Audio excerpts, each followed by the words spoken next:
Welcome to News Today with WDW News Today. I'm Tom Corliss. Here now the news for February 17, 2021. Guests can now book 2022 Walt Disney World Resort vacation packages. Of course, remember there are some resort hotels that are not open as of this time or scheduled to reopen yet. Disney will continue to evaluate the situation and reopen more locations when the environment is right to do so. Also, Disney dining plans remain unavailable at this time as well. Normal terms and conditions for final payments, cancellations, and change fees will apply for all 2022 vacation bookings. Booking a 2022 vacation package does not guarantee theme park availability, and guests will still need to make their park reservations for arrivals starting that year. Guests are advised to book their park reservations immediately after linking their 2022 vacation package in the My Disney Experience app. As previously shared, Disney will no longer offer Disney's Magical Express service for airport transportation, starting with arrivals on January 1st, 2022. Complimentary transportation options on property, like buses, monorails, and Skyliner, will continue to be available, including to and from all four theme parks.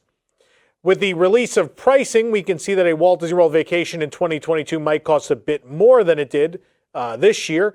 As has been the case, single-day tickets in 2022 still start at $109 and go as high as $159. These vary depending on the day and time of year, but the expected price of tickets has not been raised.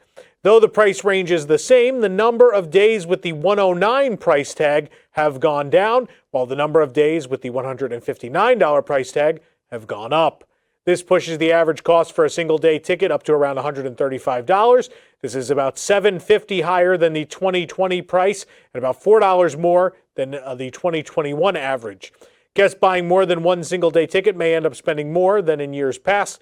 Multi-day tickets do have the same discount in 2022 as 2021. The lowest price days are available in August and September, which is now typically the slowest season. Holiday weeks, especially around Christmas and New Year's Eve, will be higher priced. Introduced with the reopening of Walt Disney World theme parks in July, the Disney Park Pass reservation system requires guests to book a specific park per day ahead of their trip based on availability, which varies depending on whether you're a ticket holder, annual pass holder, or a Disney Resort Hotel guest. Previously, the Disney Park Pass availability calendar extended through September 2021, but then was extended into January of 2022. But now today, with those 2022 resort and vacation bookings open, Disney has updated the calendar to cover all the way into 2023, January, in fact, meaning that the theme park reservation system is here to stay for quite a while. A valid annual pass or theme park ticket is required to make a Disney Park Pass reservation. As a reminder, annual pass holders are limited to 3 rolling Park Pass reservations at a time, in addition to any acquired via a Disney Resort Hotel stay. We reported that the stage in front of Cinderella Castle was undergoing some kind of refurbishment. The entire front of the stage was blocked off by a row of shrubbery, and the stage itself blocked by a scrim. When we stopped back yesterday, we found that the work looked all the same there. But the interesting change is that they are once again damming the moat around Cinderella Castle. They've started to go up on the west side of the Cinderella Castle moat. If you remember from last year, the dams were constructed in the moat during the large repainting project that turned the castle rose gold. I'm guessing it's related to the stage now, but only time will tell exactly what is going on. But the dam is going up once again. Last year, a series of limited edition EPCOT attraction posters were released on Shop Disney.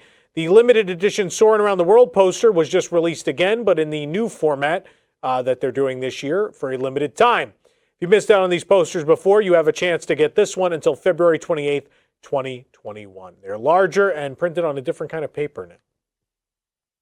Sources indicate that Disney has changed direction and has decided to not reopen the EPCOT Monorail line for the foreseeable future.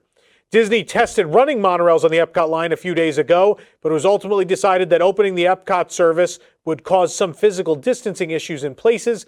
The one we were told specifically was resort monorail stations where space is limited as it is. In case you don't know how monorails work, obviously if you're a resort hotel guest of the Contemporary or the Grand Floridian, you could take a monorail to the Transportation and Ticket Center and transfer there. That's why it would be busier, even though those resorts aren't on that particular EPCOT line. Cast members were seen placing new distancing markers at the EPCOT monorail station at the TTC today, but this is to help with distancing for the current extended queue for the Express monorail, not for the return of the EPCOT Monorail line, as had been rumored earlier in the week. It is now expected the EPCOT Monorail will not return to service at least until after the pandemic has subsided. The Wildlife Express train to and from Rafiki's Planet Watch at Animal Kingdom now has small plexiglass dividers. The front rows of the train still remain closed even with the addition of the dividers, but the dividers are along the back row, sticking out across the seats. With the dividers, more guests can safely be seated in the same row of the train, allowing more guests to ride. It's Tough to Be a Bug, the attraction housed inside the Tree of Life in Animal Kingdom, will close for a short refurbishment beginning in March. It's set to last from March 8th through March 11th, with the attraction reopening on the 12th. While Disney didn't give any details of the refurbishment, it is worth noting that the Hopper animatronic has been inoperable lately, and so we would hope the refurbishment is to fix that, but there's no word from Disney at this time. The Walt Disney World Swan Reserve is officially opening on September 1st, 2021, and reservations are now available. Reservations can be made online or by phone at 1-888-236-2427. The Walt Disney World Swan Reserve is next to the Walt Disney World Swan and Dolphin, as you might imagine. It will have 349 guest rooms, 149 spacious suites, and 2 presidential suites. Quote, guests of the Walt Disney World Swan Reserve will truly have an experience like nothing else, thanks to a location that's like nowhere else, said Area General Manager Sean Verney. With its relaxing atmosphere, 151 well-appointed suites with stunning views, it really is the perfect complement to the Walt Disney World Swan and Dolphin, providing even more options to experience a magical getaway. Guests will be within walking distance of EPCOT and Disney's Hollywood Studios, or can take a water taxi to the parks. Cast members are being called back to Disney California Adventure before the new ticketed event in the park opens in March, but now we have some idea what venues will be operating. The event will focus on food and beverage offerings, merchandise, and unique entertainment experiences. Food and beverage cast members are currently being called back for Cars Land, Pacific Wharf, Pixar Pier, and Grizzly Peak Airfield. There will also be cast members called back for the 6 festival-style booths. Buena Vista Street will also partake in the event, according to the release. Buena Vista Street operations being included does lend some credence to the rumor that Main Street USA may return at Disneyland in March to support guest demand for shopping and dining options. Obviously, if Buena Vista Street becomes only part of this ticketed event, there would be a need to replace that capacity for non-ticketed guests somewhere, you would think. Disney is still yet to announce anything regarding the reopening of Main Street.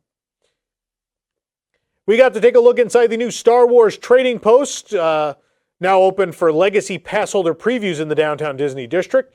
We've been watching the transformation of the old Rainforest Cafe building very closely since the announcement, kind of comically. I've been really enjoying it. But now it is here.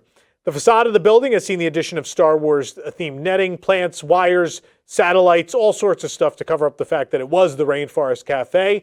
The sign is no longer covered, obviously, as people are entering the store. The Star Wars Trading Post doesn't follow the Star Wars Galaxy's Edge timeline rules, which allow for more varied merchandise to be sold at the location. The netting draped on the outside of the building also made its way inside, as hanging from the ceiling. There are also many wires hanging among the netting. Over in the plush section, we spotted a porg nesting on a pile of wires. What is interesting about this spot? Well, that is Tracy Tree's face. That's right, the animatronic tree that used to be in the store. I'm like crying right now. So funny. They ripped out her face and her mechanics, and there's a porg nest in Tracy Tree's face. There are also many Star Wars-themed props inside the store, including screens, canisters, and even nods to The Mandalorian. You may even find the carrier that Baby Yoda, Grogu, for those who like to yell at me in the comments, sits in a few of the episodes. The store has an open floor plan at the entrance, allowing plenty of room for guests. To read all about our full experience, to see photos of the inside, you can visit our website, or right here on our YouTube channel, we have a full video tour that Katie took us on, looking around. The most amazing yet terrible thing I've seen from the Disney parks in quite some time. I love it. It's so bad it's good, right? Of course, Star Wars Trading Post is in previews for Legacy Pass holders now through the 18th. It'll open to the public on the 19th. For more information on these stories and more, and check out the carcass of Tracy Tree, head on over to WDWNT.com. This program is brought to you by our official travel agent sponsor, The Vacationeer, the engineers of your next magical vacation. Sit back and let their team of vacation planning experts craft your family's next trip. The best part, their services are free. Visit WDWNT.travel for details. The Vacationeer, the official travel agency of WDWNT. If you're enjoying seeing dead tree animatronics, be sure to like this video, subscribe to WDW News Today on YouTube for more great content, and click the bell for notifications. Also, make sure to hit select all notifications so you never miss an episode of the show or a video tour of some quickly overlaid store. For the worldwide leader in Disney Parks news, this is Tom Corliss saying enjoy the rest of your today and have a great, big, beautiful tomorrow. And may the force be with you, Tracy Tree. Maybe there's going to be a force ghost of Tracy Tree that just shows up. I'm losing it. From WDWNT, the worldwide leader in Disney Parks news, this is Park Center. Each week we pick the top 7 stories in Disney Parks news from around the globe, and the panel and I break down, discuss, and debate what they mean for us, the fans. From the latest announcements to openings and delays to scandals and snacks and merchandise and more, we cover it all in 30 minutes. So join us every Wednesday night at 9 p.m. Eastern on youtube.com/WDWNT and watch episodes on demand anytime.